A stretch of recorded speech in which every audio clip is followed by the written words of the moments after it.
కొరింథీయులకు రాసిన మొదటి పత్రిక 6వ అధ్యాయం 7వ వచనం. 6వ అధ్యాయము 7వ వచనం.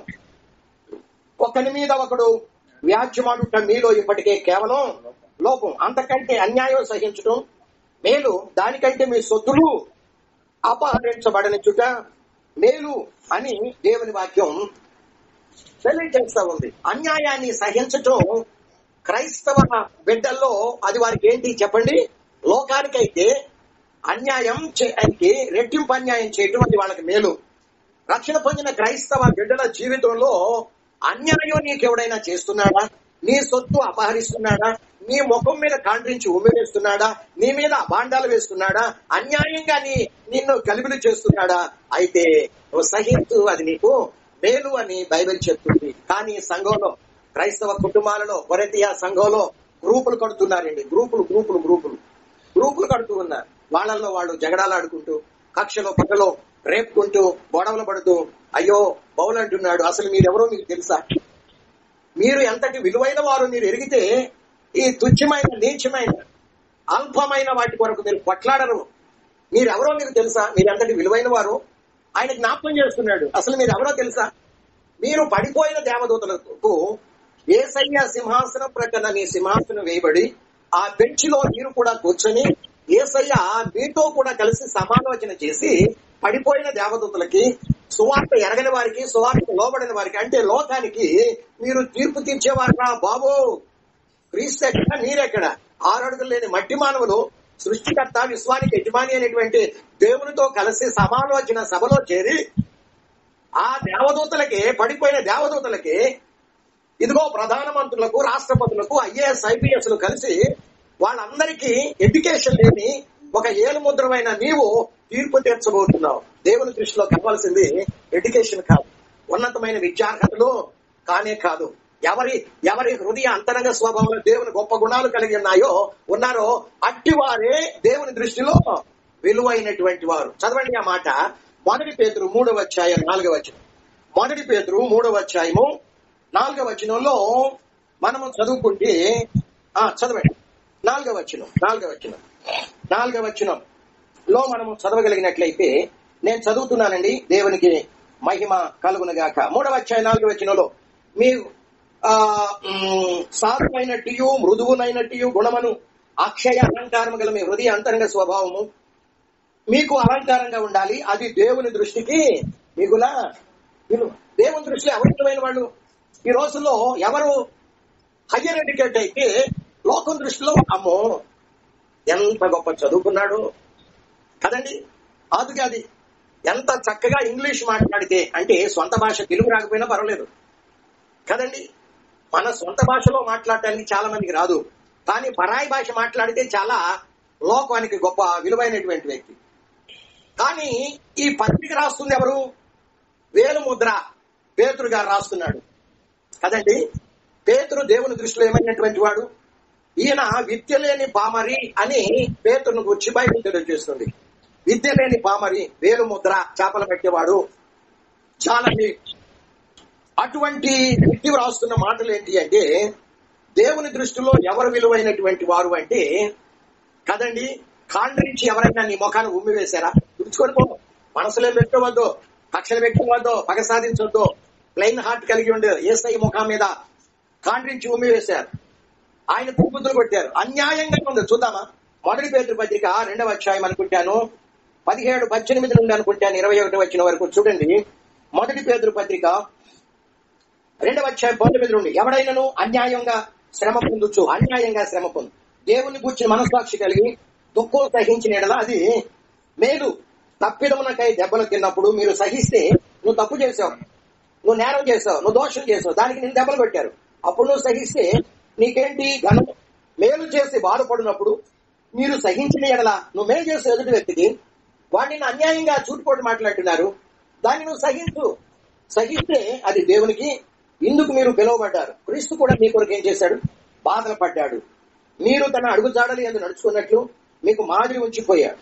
ఆయన పాపం చేయలేదు, ఆయన నోట ఏ కపటం లేదు, కపటం కనబడలేదు. ఆయన దూషించబడ్డాడు, బదులు దూషించలేదు. దూషించబడ్డాడు, అన్యాయంగా దూషించారు, అన్యాయంగా శ్రమ పెట్టారు, అన్యాయంగా హింస పెట్టారు, అయినా కానీ బదులు తిరిగేమి ఆయన సహిస్తూ వచ్చాడు. 23వ వచనం 2వ లైన్లో, ఆయన శ్రమ పెట్టబడి వేధింపక న్యాయంగా తీర్పు తీర్చు దేవునికి తను తాను అన్యాయంగా ఆయన్ని చిత్రహింసలు చేశారు. అయితే ఆయన ఏం చేశాడు? సహించాడు. దేవునికి మహిమ. కాబట్టి 1 పేతురు 3:4లో కొన్ని గుణాలు ఉన్నాయి. అవన్నీ ఎవరిలో ఉన్నాయి చెప్పండి? యేసయ్యలో ఉన్నాయి. కొలస్సీ పత్రిక 3:12 నుండి 14 వరకు కొన్ని గుణాలు ఉన్నాయి. అవన్నీ ఎవరిలో ఉన్నాయి? యేసయ్యలో ఉన్నాయి. అవి ఎవరిలో ఉంటాయో వాళ్ళు దేవుని దృష్టిలో, నీకు ఈ లోకంలో చదువు లేకపోవచ్చు, నీకు ఈ లోకంలో ఆస్తిపాస్తులు లేకపోవచ్చు, ఒకవేళ కేర్ ఆఫ్ ప్లాట్ఫారం అయి ఉండొచ్చు నీ అడ్రస్, అయినప్పటికీ కూడా లోకం దృష్టిలో నువ్వు విలువైన వ్యక్తివి కాకపోవచ్చు. కానీ దేవుని దృష్టిలో నువ్వు ఎంతటి గొప్ప విలువైన వ్యక్తివో తెలుసా? యేసయ్య వచ్చినప్పుడు, ఆయన మహిమగల సింహాసనం మీద కూర్చున్నప్పుడు, ఆయన ప్రక్కనే నీకు కూడా సింహాసనం వేయబడి పడిపోయిన దేవదూతలకు ఇదిగో లోకానికి తీర్పు తీర్చేటప్పుడు ఆయన నీతో కూడా సమాలోచన చేసి ఈ వ్యక్తికి ఎటువంటి శిక్ష మనం విధించుదాము, యేసయ్యతో సమానంగా నీకు అక్కడ సింహాసనం వేయబడుతుంది. అంతటి గొప్ప విలువైనటువంటి వ్యక్తులరా బాబు మీరు. ఈ తుచ్చమైన చిన్న చిన్న వాడికి కొట్లాడుకుంటారు ఎందుకురా? సహించండి రా బాబు. మీరు కొట్లాడుకుంటూ మీరు ఎక్కడికి పోతున్నారు? అవిశ్వాసుల మధ్యలోకి పోయి మీరు కొట్లాడుకుంటూ ఎవరి దగ్గరకు పోతున్నారు? అనీతి మొక్కుల దగ్గరకు పోయి కొట్లాడుకుంటున్నారు. మీరు కొట్లాడుకుంటూ సంఘం మధ్యలోనికి తీసుకొచ్చి మీరు ఎవరిని కూర్చొని పెడుతున్నారు? అయ్యా మాకు న్యాయం తీర్చండి అని అంటే సంఘంలో నువ్వు పనికిరావురా బాబు అని గెంటి వేయబడి తృణీకరించబడిన అటువంటి నీచులను తీసుకొచ్చి మీరు కూర్చొని పెడుతున్నారు. మీలో మీకు న్యాయం తీర్చడానికి, వ్యాజ్యం తీర్చడానికి మీలో పరిశుద్ధుడు ఒక్కడు కూడా లేడా? కదండి. దేవునికి మహిమ కలుగునుగా. దేవుని బిడ్డ, ఈ ఉదయకాల సమయమందు నీవెవరమైనా కావచ్చు, పరిశుద్ధాత్ముడు నీ ఎదుటే నిలబడి నీతోనూ నాతోనూ మాట్లాడుతున్నాడు. ఈ తుచ్చమైనవి నీకు అసూయలు, కక్షలు, పొగలు, కొట్లాట్లు కావాలా? అయితే నరకం నీకు సిద్ధంగా ఉంది. అది కాచుకొని, నోరు తెరుచుకొని కాచుకొని నీ కొరకు ఎదురు చూస్తుంది. ఇవన్నీ నాకెందుకు, నాకు పరలోకం చేరాలి అని కనుక నీకుంటే ఈ నీచమైన తుచ్చమైన వాటిని నువ్వు సహించు, పరలోకం గ్యారంటీ అని బైబిల్ గ్రంథం తేటగా మనకు తెలియజేస్తా ఉన్నట్లు మనం చూస్తూ ఉన్నాం. ఎంత చక్కని మాట, ఎంత చక్కని మాట. 1 కొరింథీ పత్రిక 6వ అధ్యాయము 7వ వచనంలో మరలా చదువుతుంటే పరిశుద్ధాత్ముడు ఆయన మాటలు మన హృదయానికి తాగుతున్నాయి, మన అంతరంగాన్ని తాగుతున్నాయి, మన మనస్సులను తాగుతూ ఉన్నాయి. ఆయన అంటున్నాడు, ఇదిగో 7వ వచనం 2వ లైన్లో, ఇదిగో అంతకంటే అన్యాయం మీలో మీరు కొట్లాడే కంటే, మీరు అవిశ్వాసం ఎందుకు పోయి గొడవపడే కంటే, ఇదిగో సంఘంలో తృణీకరించబడిన వారిని తీసుకొచ్చి మీ మధ్యలో కూర్చుండబెట్టే కంటే అన్యాయాన్ని సహించండి రా బాబు. అన్యాయం పోతే పోనీ నీ ఆస్తులు పోయిందా? నీ పరువు పోయిందా? ఏముంటుందిరా బాబు? యేసయ్యకి ఏ పరువు ఉందని? ఆయన పరలోక దేవుడు, సృష్టి యొక్క యజమాని. ఆయన కాండ్రించి ఉమ్మివేస్తే తుడుచుకున్నాడు, గడ్డం పట్టుకుని పెరిగితే సహించాడు, పిడిగుద్దులు పెట్టారు, అంటారు పెట్టి లాగుతుంటే మాంసపు కండలు కూడా వచ్చాయి, 8 అంగుళాల కిరీటం మేకంతో అల్లితే ఇదిగో పళ్ళుల రక్తం. సృష్టికర్త అయిన దేవుడు అంటే మొత్తం బూడిదైపోతారు. ఆయన సహించాడు. సహించే గుణం ఆయనలో ఉంది, భరించే గుణం ఆయనలో ఉంది, తుడుచుకుని పోయే గుణం, శత్రువుని ప్రేమించే గుణం ఆయనలో ఉంది. తండ్రి మీరేమి చేస్తున్నారు, మీకు తెలియదు, వీళ్ళని క్షమించు. మాటలు గుడ్ ఫ్రైడే రోజు తప్పకుండా రావాల్సిందే. ఆ బోధన ఎన్ని గుడ్ ఫ్రైడేలు వెళ్ళిపోతా ఉంటాయి, ఎన్నిసార్లు మరలా రిపీట్ చేసుకుంటా ఉంటారు. కానీ ఆ వాక్యం హృదయాన్ని తాగటల్లా. ఆ గొప్ప గుణం, తండ్రి వీరేమో చేస్తున్నారో వీరికి తెలియదు, వీరిని క్షమించు అనే ఆ యొక్క ఆ సజీవమైనటువంటి వాక్యం మన హృదయాన్ని తాకి దానికి లోబడి జీవించినట్లయితే ఎంత ధన్యత. దేవునిచ్చిన మన జీవితం చివరి కాలంలోకి వచ్చినాం. రేపు నీది కాదు, నేడి అనుకున్న సమయం. ఈ క్షణంలో మన శ్వాస ఆగిపోతే ఏంటి? ఈ మంచి కాలం మరలా చెప్పుకుందాం. ఎల్బీ నగర్ లో పాస్టర్ గారు పెళ్లి కుమార్తె, కాబోయే పెళ్లి కుమారుడు మధ్యలో నిలబడి సూటు బూటు వేసుకుని ఆయన పెళ్లి ప్రమాణాలు చేపిస్తూ ఉంటారు. మధ్యలోనే వెనకాల కూర్చోబెట్టి ఇట్లా 2 షేక్ అయ్యాడు మనిషి, బాడీ వెనక కూలిపోయాడు. అప్పటికే ప్రాణం పోయి పెళ్లి మధ్యలో ఆగి. ఎవరి ప్రాణం ఎప్పుడు ఏ రీతిగా పోతుందో తెలియదు. పరిశుద్ధాత్ముడు ఎగైన్ అండ్ ఎగైన్ మరలా ఇటువంటి సన్నివేశాలు మన కళ్ళ ఎదుట పెట్టి మనకు ఇకనైనా బుద్ధి వస్తుందేమోనని ఆయన జ్ఞాపకం చేస్తూ ఉంటారు.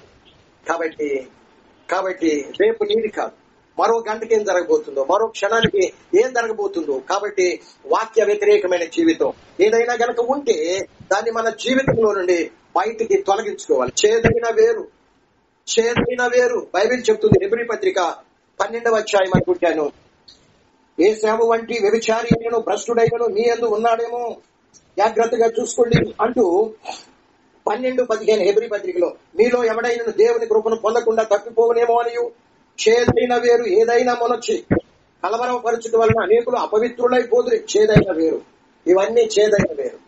కోడిని కోస్తారు, కోడిని కోసిన తర్వాత అందులో ఒక చేదు ఉంటుంది. ఆ చేదు కనుక కట్ అయింది అనుకోండి, ఆ కోడి తినడానికి పనికిరాదు, మొత్తం స్ప్రెడ్ అయిపోయి విషం మారిపోతుంది. ఆ కోడిని కట్ చేసేవాళ్ళు ఆ చేదు కట్ అవ్వకుండా చాలా జాగ్రత్త పడుతూ ఉంటారు. చేదైన వేరు ఇవన్నీ. అసూయలు, కక్షలు, భేదాలు, విమతాలు కదండి, పగలు, ద్వేషాలు, పట్లాటలు, నీచమైనవి, ఇవన్నీ మనల్ని ఎత్తి పరలోక అగ్నిగంధకాలతో మండే గుండంలో పడివేశాయి. ఆ చేదైన వేరు గనక మన నుండి వేరు చేసినట్లయితే క్రీస్తులో ఫలభరితమైన జీవితం ఏంటి అంటే గలతీ 5:22 వ్రాయబడి కూడా ప్రేమ, సమాధానం, సాత్వికం, దీర్ఘశాంతం, ఇవన్నీ ఎవరి జీవితంలో గనక కలిగి ఉంటారు.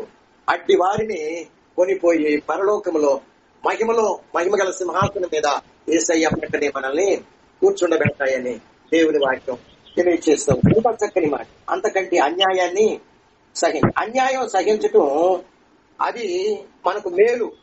సొత్తు పోయిందా, నష్టపో పరలోకం గ్యారెంటీ కదా అని చెప్తుంది.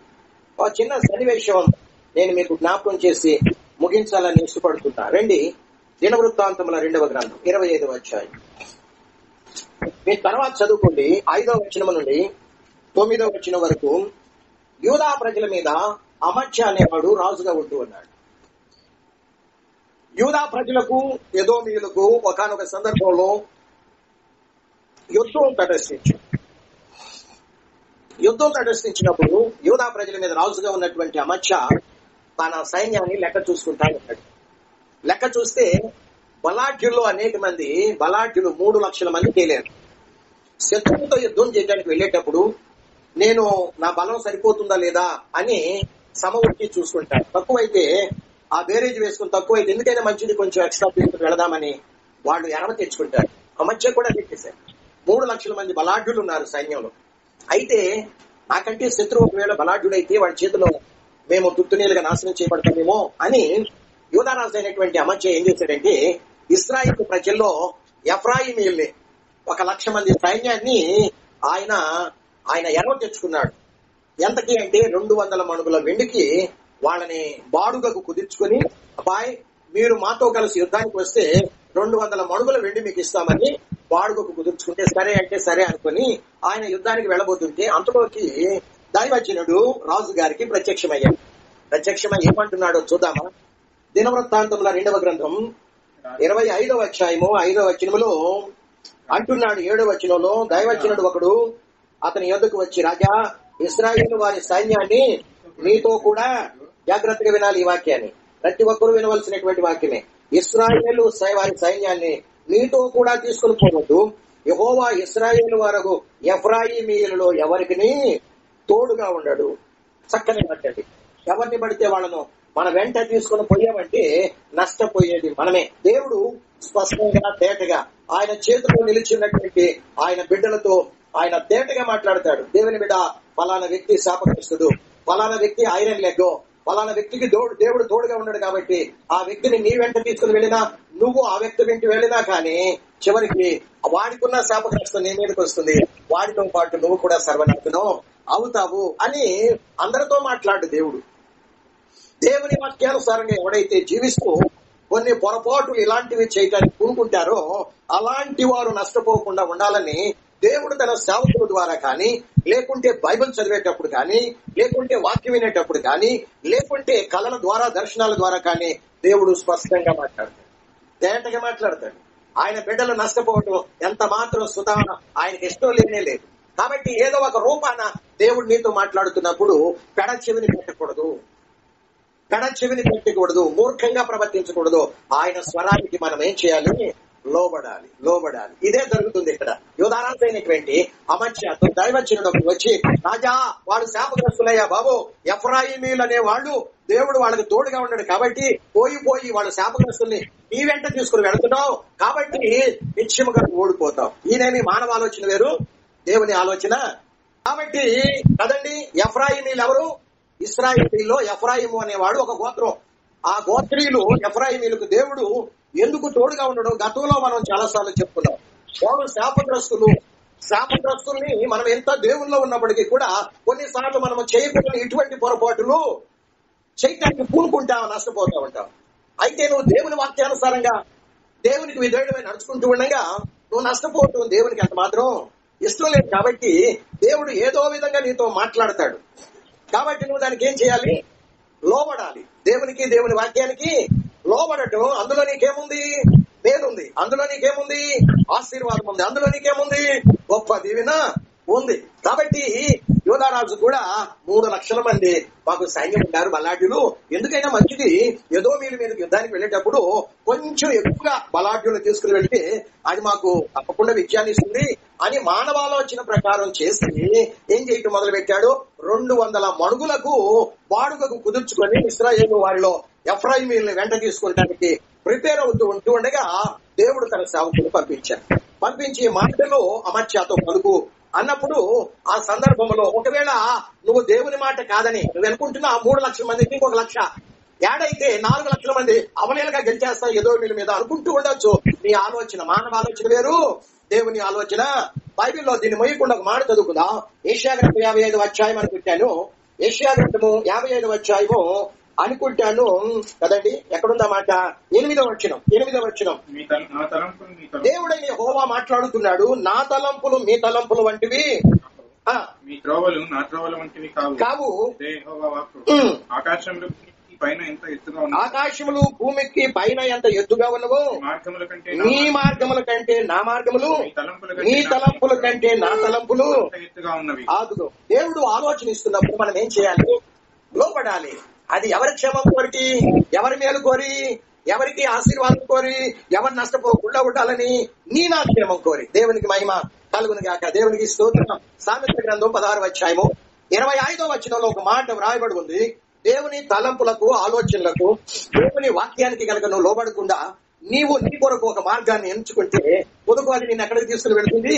నాశనానికి, నష్టానికి, నరకానికి తీసుకుని వెళ్తుంది. ఒక మార్గం వారి దృష్టికి యథార్థంగా కనబడుతుంది, కానీ తుదకు అది ఎక్కడికి తీసుకుని వెళ్తుంది? 14వ అధ్యాయం 12వ వచనంలో కూడా కదండి అదే మాట మనకు 21వ అధ్యాయం 2వ వచనంలో కూడా మనకు అదే మాట కనబడుతూ ఉంటుంది. దేవుని చిన్నాగమా, కడవరి దినాల్లో ఉంటున్నాం, దేవుని వాక్యం వింటున్నాం, దేవుని వాక్యం చదువుతున్నాం, కానీ దేవుని వాక్య ప్రకారముగా చెప్పినట్టు చేయటం లేదు, లోబట్టలేదు. వద్దన్న పని కట్టుకొని చేస్తున్నావు, చేయమన్న పని కట్టుకుని మానేస్తున్నావు. నీ జీవితంలో ఇక మందు నష్టపోతావు, పరలోకానికి కొనిపోబడకుండా నరకానికి వెళ్ళటానికి ఆస్కారము. కాబట్టి ఇక్కడ రాజు ఎంత చక్కని మాట అండి.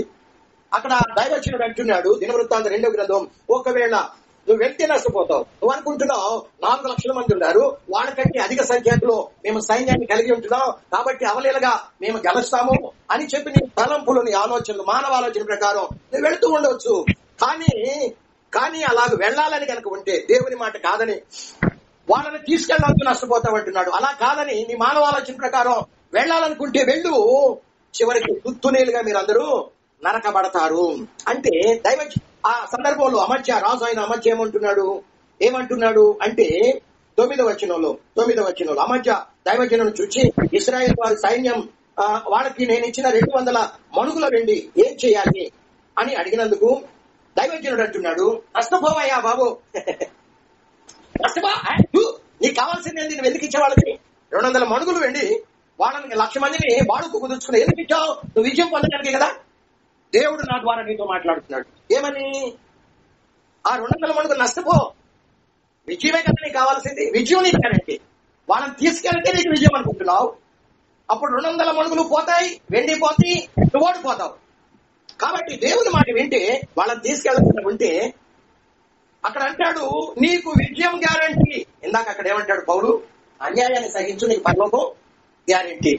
ఇక్కడ 200 మణుగులు నష్టపో, కానీ నీకు విజయం కదా కావాల్సింది, అది గ్యారంటీ. ఇంకా అంటాడు ఆ క్రిందికి వెళ్తే అంటాడు, దీనికంటే నువ్వు 200 మణుగు ఇచ్చాను, దాన్ని నేను నష్టపోతాను కదా నువ్వు అంటున్నావు కదా, దీనికంటే మరి అధికంగా యెహోవా నీకు ఇస్తాడు. ఎంత చక్కని మాటలండి. దేవునికి మహిమ కలుగుతాడు. దేవుని బిడ్డ, వ్యాపారంలోనే, ఉద్యోగంలోనైనా, ఎక్కడికైనా ప్రయాణంలోనైనా నీ వెంట ఎవరిని తీసుకుని వెళ్తున్నావు? ప్రార్థన చేసి తీసుకుని వెళ్తున్నావా? నీ వెంట ఉండాల్సింది మనుషులు కాదు, దేవుడని యెహోవా నీ వెంట ఉండాలి, యేసయ్య నీ వెంట ఉండాలి. ప్రాకారములను పడగొట్టువాడు నీకంటే ముందుగా పోవును అని దేవుని వాక్యం తెలియచేస్తా ఉంది. దేవునికి స్తోత్రం. కాబట్టి దేవుని బిడలారా, అంచె దినాల్లో ఉంటున్నటువంటి మనతో ఎవరు ఉండాలో చెప్పండి? ఆమేన్. దేవుడు ఉండాలి.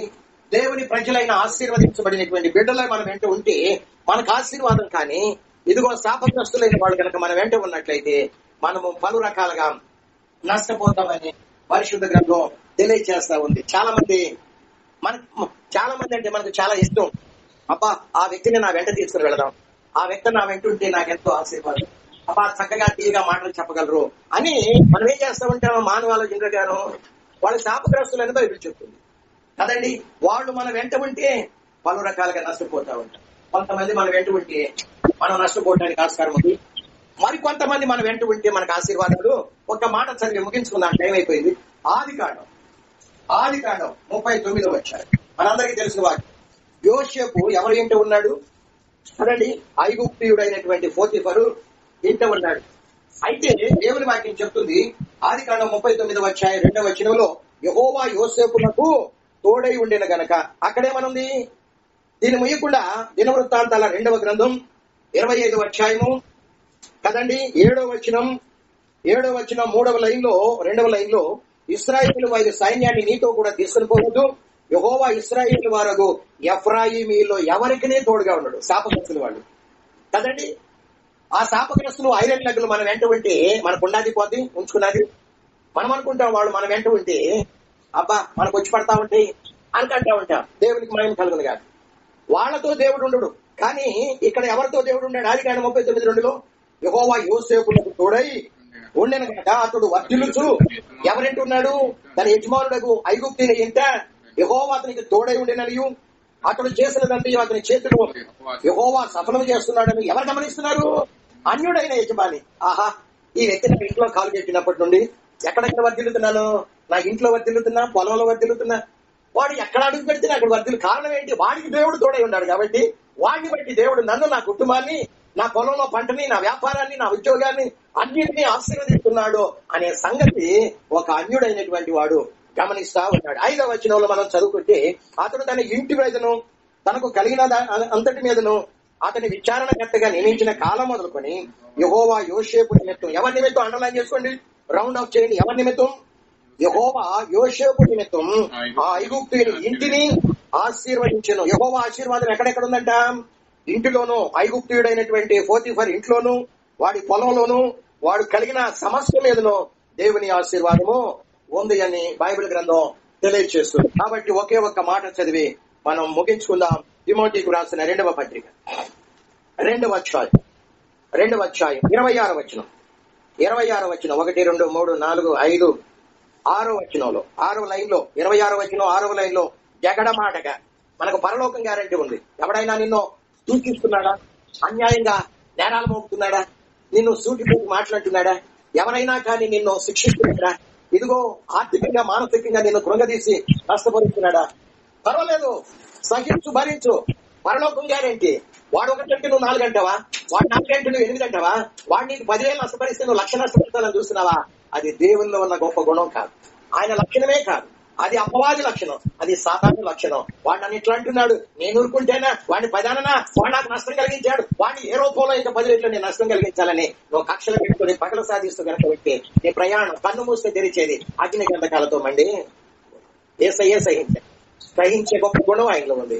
కాబట్టి నువ్వేమైనా నష్టపోతే దైవజనుడు అక్కడ అంటున్నాడు, ఇదిగో దేవుడు నీకు ఎంతకంటే నష్టపోయిన దానికంటే అనేక రెట్లు నీకు ఇస్తాడు. ఒకవేళ ఇవ్వలేదా? ఈ లోకం తుచ్చమైన నష్టపో, పరలోకం నీకు గ్యారంటీ, నీకు విజయం గ్యారంటీ అంటున్నాడు. దేవునికి మహిమ. ఇక్కడ అంటున్నాడు 2:26 6వ లైన్ లో అంటున్నాడు, జగడమాడక సాధువుగాను. ఆ క్రింది లైన్ లో కీడులు సహించువాడుగా ఉండాలి. క్రైస్తవుడు అనేవాడు ఎలా ఉండాలి? కీడుని, అన్యాయాన్ని, దోషణలను, అవమానాల్ని సహించేవాడుగా. తలలు వంచండి, ప్రార్థన చేస్తున్నా. తలలు వంచండి. దేవుని వాక్యం ఎంత బలమైంది, ఎంత విలువైంది. ₹1,00,000 పెట్టినా దొరకంది. దేవుడే నీ ఎదుట నా ఎదుట నిలబడి పరలోకం మనము చేరాలంటే, నరకాగ్ని గుండం తప్పించబడాలి. క్రైస్తవ జీవితం ఎంత విలువలతో కూడిందో ఆయన మనకు నేర్పుతూ వస్తున్నాడు. అన్యుల కంటే ఘోరంగా నాటి క్రైస్తవ కుటుంబాల సంఘాలు ఒకరంటే ఒకరికి పొసగదు, చిన్న మాట అంటే సహించదు. ఎందుకు మరి ఆరాధనలు, ఎందుకు ప్రార్థనలు, ఎందుకు ఈ చర్చలకు వెళ్ళటం, ఎందుకు ఈ టైం వేస్ట్? అంతా వ్యర్థమే కదా. ఎన్నెన్ని బలమైన విలువైన మాటలు లోకంలో ఎక్కడా దొరకని మాటలు దేవుడు మనకు తెలియజేస్తుంటే మనం ఈ చెవిలో నుండి వింటున్నాం, ఆ చెవిలో వదిలివేస్తున్నాం. నేను గొప్ప అంటే నువ్వు దెబ్బ అన్నట్లుగానే ఉంటుంది. ఒక తండ్రికి కొడుకు పడదు, ఒక అల్లుడికి మామకు పడదు, ఒక అత్తకి కోడలకు పడదు, ఒక అక్క చెల్లెలకి పడదు. మా అత్త మరియలు సొంత తల్లి బిడ్డలే, ఒకే తల్లికి ఒకే తండ్రికి. అక్కకు చెల్లికి పడదు. చూసావా ప్రభువా, వాళ్ళు కూడా నువ్వైనా చెప్పలేరు. నన్నొక్కటినే పనులు చేయడానికి వదిలిపెట్టింది. కొంచెం కూడా ఓర్పు లేదు, సహనం లేదు. యేసయ్య చెప్పింది కదా, కొన్ని విలువైన మాటలు చెప్తుంటే అవి వింటుంది కదా, కొంచెం ఆగి కలిసి పనిచేసుకోవచ్చు కదా. లేదంటే నువ్వు ఇంటికి పెద్దదానివి కదా, నువ్వే చేసుకోవచ్చు కదా, నీ చెల్లె కదా, ఆ మాత్రం సహించలేవా? యేసయ్యని ఇంట్లో పరిగెత్తుకుంటా ఆ రోడ్ల వెంట పోతుంటే పరిగెత్తుకుంటూ పోయి యేసయ్యని ఇంట్లోకి ఆహ్వానించింది మాతే. ఇంటికి పెద్దదే ఇంటికి ఆహ్వానిస్తుంది, ఇంటికైతే ఆహ్వానించింది. కానీ ఆయన చెప్పే నోరు తెరిచి చెప్పే విలువైన మాటలకు విలువకుండా ఏకాడికి ఆయనకి ఏదో చేసి పెట్టాలనే తపన. నువ్వు చేయలేని చిన్న చేస్తుంది. కొంచెం ఆగొచ్చు కదా, నీ ఆలోచన మంచిది, ఏదో చెప్పి ఏదో చేసి పెట్టాలన్నది. కానీ దానికంటే విలువైంది పరలోకానికి నడిపించి ఆయన బోధలు కదా. ఒకింట్లో ఒకళ్ళకే పసుపు పోతే నువ్వు క్రైస్తవుడు ఎలా అవుతావు? నువ్వు క్రైస్తవురాలు ఎలా అవుతావు? నువ్వు విశ్వాసమేనా? నువ్వు రక్షించబడ్డావా? అసలు నువ్వు నీకు తెలుసా? నువ్వు ఎంతటి విలువైన వాడవో, నువ్వు ఎంతటి విలువైన దానవో. యేసయ్యతో ఆయన మహిమగల సింహాసనం ప్రక్కనే నీకును సింహాసనం వేయబడి ఆయన ఆలోచన సభలో నువ్వు కూడా ఉండి, ఇదిగో లోకానికి పడిపోయిన దేవదూతలకి తీర్పు తీర్చే ఆ గొప్ప వ్యక్తులు సుమా, తుచ్చమైన నీచమైన. Praise God. నా భర్తే కదా, నా భార్య కదా, దేవుడు జతపరిచినందుకు విలువైన వ్యక్తులుగా ఉండాలని, తల్లిదండ్రులుగా బిడ్డలుగా చేసినందుకు విలువైన వ్యక్తులుగా ఉండాలని. మదర్ టెరెసా కుష్ఠరోగులకి వివాహం చేసుకోకుండా సమాజ సేవ చేసింది. కుష్ఠరోగాల్ని తన సొంత చేతులతో గ్లౌజులు కూడా లేకుండా కడిగేది. ఎంతటి ప్రేమ! దుర్వాసన, చీము కారుతూ ఉంటుంది. ఈనాడు నీ సొంత ఇంటిలో ఒక తల్లికి తండ్రికి పుట్టిన వాళ్ళంటే పడదు, ఒక భర్త అంటే ఒక భార్య అంటే పడదు. ద్వేషాలు ఎక్కడి నుండి వచ్చాయి? దుష్టుని సంబంధమైనటువంటివి కాదావి, అపవాది తలంపులు కావని నీచమైన ఆ చేదైన పేరు తొలగించుకుంటే ఆశీర్వాదం, పరలోకం గ్యారెంటీ అని బైబిల్ చెప్తుంది. నువ్వెంతటి విలువైన వ్యక్తివో నువ్వు ఎరిగి ఉండాలి. నువ్వు పరిశుద్ధురాలు. యేసయ్య విలువైన వ్యక్తిగా నేను కొన్నాడు. దేవుని సొత్తు, మీరు నా ప్రాపర్టీ అంటున్నాడు. మీరు విలువ పెట్టి కొనబడిన వారు, మీరు మీ సొత్తు కాదు, దేవుని సొత్తు అయిన ప్రజలు అని 1 కొరింథీ 6:19-20 తెలియజేస్తుంది. దేవునిచ్చినాక క్రైస్తవ జీవితం అంటే, రక్షణ పొందిన విశ్వాస జీవితం అంటే, క్రైస్తవ కుటుంబాలు అంటే, క్రైస్తవ సంఘాలంటే విలువలతో కూడినటువంటి ఆ గొప్ప గుణాలు కలిగి జీవించుకునేది. అప్పుడే దేవునికి మహిమ కలుగు. నిన్ను నన్ను చూస్తున్న అనేకులు మనల్ని వెంబడిస్తారు. క్రీస్తు మార్గమును, క్రైస్తవ మార్గం అంటే ఇదా? క్రైస్తవులంటే క్రీస్తు ప్రేమను కనబరిచేవారా, సహించేవారా, భరించేవారా? విశ్వాస మధ్యలోనే ఎంత సహించాడు. మానసికంగా కొనిది, ఆర్థికంగా నష్టపడి అన్ని సహించి ఏంటి ఇంట్లో ఉన్న ఒకసారి కాదు 2 సార్లు అలా చేస్తుంటే ఏంటి ఈయనలో ఉన్న గొప్ప గుణం ఏంటి? మేము ఇంత అన్యాయంగా అతన్ని హింసిస్తున్నామే, నష్టపరుస్తున్నామే, కృంగదీస్తున్నామే. ఏంటి ఈ గొప్ప వ్యక్తిలో ఉన్నటువంటి లక్షణం? మా బ్రతుకులను అనేకులు చేదరించుకుంటున్నారే, అసహించుకుంటున్నారే, మేము కూడా ఈ వ్యక్తి వల్ల ఎందుకు మారకూడదు అని ఆ అన్యులు మార్పు చెంది క్రీస్తు వైపు మళ్లించి నరకం నుండి మోక్షానికి తీసుకెళ్ళగే ఆ గొప్ప లక్షణం ఇస్సాకు. నీవు నేను ఎందుకు కలిగి ఉండకూడదు?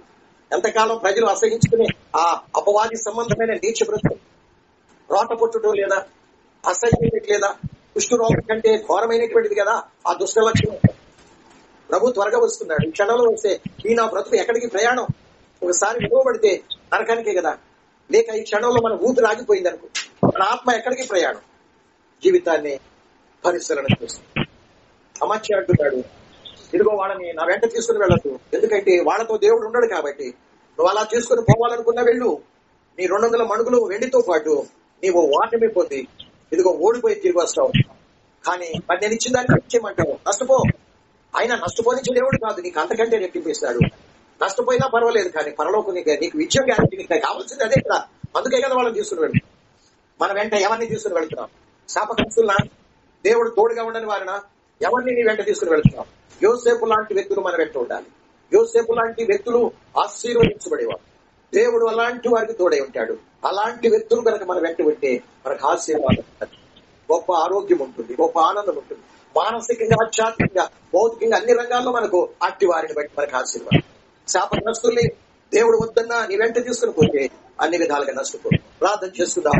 ప్రేమ కలిగిన తండ్రి, పరిశుద్ధుడా, అత్యంతమైన కృపా కనికరం కలిగి శివాజీ మీ లేఖనాలంతా స్పష్టం మా కళ్ళ ఎదుటే మీరు నిలబడి మాట్లాడు ప్రభా. వెండి బంగారముల కంటే, రత్నాల కంటే, గోమేదం కంటే, సువర్ణ సునీలము కంటే కూడా ఎంతో విలువైనవి ప్రభు. విలువలతో కూడినటువంటివి నాయన. కోట్ల రూపాయలు పెట్టిన మాకు దొరకనివి నాయన. నరకము నుండి తప్పించేది, కుటుంబాన్ని, చెడిపోయిన కుటుంబాన్ని బాగు చేసేది, చెడిపోయిన భార్య భర్తల మధ్యలో సమాధానాన్ని కలిగచేసి విలువైన గుణాలను వాడిలో పెట్టి పరలోకానికి నడిపించేది, చెడిపోయిన తల్లిదండ్రుల బిడ్డల మధ్యలో, చెడిపోయిన అత్త కోడల మధ్యలో, చెడిపోయినటువంటి మామాలుల మధ్యలో, చెడిపోయిన తోడు కోడల మధ్యలో, చెడిపోయినటువంటి తోడళ్ళుల మధ్యలో, నా తండ్రి వియ్యంకుల మధ్యలో, పేపరాల మధ్యలో నా తండ్రి దేవా ఇటువంటి విలువైనటువంటి గుణాలు కనుక కలిగి ఉంటే ఆ కుటుంబాలను, ఆ సంఘాలను దేవా, ప్రాంతం, ఆ మండలాల్లో, ఆ గ్రామాల్లో, ఆ జిల్లాల్లో, ఆ రాష్ట్రాలు, ఆ దేశాలు, ఆ ఖండాల్లో, ప్రపంచమంతా సమాధానం. అందరూ దేవుని ప్రజలుగా ఉంటే ప్రజలందరూ సుభిక్షంగా ఉంటారు. కోర్టులు అక్కర్లేదు నాయన, పోలీస్ స్టేషన్లు అక్కర్లేదు అయ్యా, మెడికల్ షాపులు అక్కర్లేదు, ఫార్మా కంపెనీలు అక్కర్లేదు, జైళ్లు అక్కర్లేదు ప్రభా, ఎటువంటి న్యాయమూర్తులతో, అడ్వకేట్లతో అక్కర్లేదు ప్రభా. ఎందుకంటే అటు వారు మంచి నిండు ఆరోగ్యాన్ని, సమాధానం ఎక్కడ ఉంటుందో ఆనందం ఉంటుంది, సమాధానం ఉంటుంది ప్రభువా. అది ఒక చిన్న ప్రలోభంలాగే ఉంటుంది. దేవా, కూడి వచ్చిన మమ్మల్ని ప్రభా విలువైనటువంటి క్రైస్తవ విలువలతో కూడి జీవించినట్లయితే ఇదిగో మీ ప్రాణం పోయినా, నేను వచ్చిన నేరుగా గమ్యానికి, మరలోకానికి వెళ్ళిపోతానని మీరు ప్రామిస్ చేస్తున్నారు. మేము చెవిటి మామూలు వల్లే ఉండకుండా ప్రభా నీ మాట విలువనిచ్చి ఈ కొద్దిపాటి ఏమైనా ఒకవేళ మమ్మల్ని అన్యాయంగా అంటుంటే, శోధిస్తూ ఉంటే, దూషిస్తూ ఉంటే, నేరాలు మోపుతూ ఉంటే, నా భర్తే కదా, నా భార్యే కదా, నా తోడుకోడలే కదా, నా అత్తే కదా, నా కోడలే, నా మామే, నాలుడే, నా వియ్యంకుడే సహించినట్లయితే పరలోకం గ్యారంటీ. అగొద్దు మాకు ఇదే కావాలనుకుంటే నరకం గ్యారంటీ. పరిశుద్ధ గ్రంథం తెలియజేస్తుంది. మీ బ్రతికేది భూమి మీద నివాసం ఉండే పుత్రుడు. ఏదో ఒక రోజు మా శరీరాన్ని, భౌతిక దేహాన్ని విడిచి ఆత్మ బయటికి రావాల్సింది. అది రాకముందే, మీరు రాకముందే నేడు అనబడే సమయం ఉండగానే మా జీవితాల్లో మార్పు వచ్చింది. మమ్మల్ని మేము సమర్పించుకుంటాం. క్రీస్తుల సన్నిధి వచ్చే ఆదివారం సంస్కారాలు ప్రభా మమ్మల్ని అందరినీ కూడా యోగ్యమైనటువంటి వారికి శనివారం, ఆదివారం జరగనైన ఆరాధన దేవుని నా మహిమాటను కూడా వచ్చి ప్రతి ఒక్కరికి తిరిగి మమ్మల్ని అందరినీ కూడా కూడుకునే వరకు మీకు కృపాస్తారు. చేస్తున్న వ్యాపారాలు, ఉద్యోగాలు ప్రభా, బిడ్డలు ఇచ్చులు ఎక్కడెక్కడ వాళ్ళని చేర్చాలో ప్రభా సమస్తం కూడా ఆశీర్వాదం. అన్నిటికంటే ముఖ్యంగా మీ పాద సన్నిధిలో మీ వాక్యాన్ని మిమ్మల్ని విలువగా ఇచ్చి, మా జీవితాలు కూడా విలువగా ఇచ్చి, వాక్యానికి మమ్మల్ని లోపరుచుకొని లొంగ తీసుకొని ఈ వాక్య ప్రకారం జీవించి ఆ గొప్ప కృప కూడి వచ్చిన మాకు, మా కుటుంబాలు దయచేసి మీ నామానికి మాత్రమే మహిమ పొందమని నేను ఆశీర్వాదం. ప్రపంచంలో జరుగుతున్న ఆరాధనలన్నీ కూడా ఆశీర్వాదం. ప్రాంతంలో నశించుకుంటున్న అనేకులు దేవుని ఆత్మను పొదిగించి రక్షణలో యేసయ్య ప్రశస్తనామములో ప్రార్థిస్తున్నాము.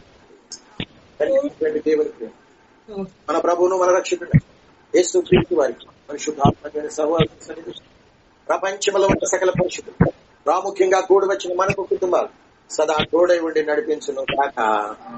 ఆమేన్, ఆమేన్, ఆమేన్. కరుణా సంపన్నుడా, బహుచాలి గల ప్రభువా, కరుణా సంపన్నుడా, బహుచాలి గల ప్రభువా, దీర్ఘశాంతం ప్రేమ కృపయు నిండియుండు ప్రభువా, దీర్ఘశాంతం ప్రేమ కృపయు నిండియుండు ప్రభువా, నా యేసు రాజా స్తోత్రము, నా యేసు రాజా స్తోత్రము, స్తోత్రము, స్తోత్రము, నే జీవించు కాక ప్రభు, స్తోత్రము, స్తోత్రము, నే జీవించు కాక ప్రభు. God bless you all. God bless you.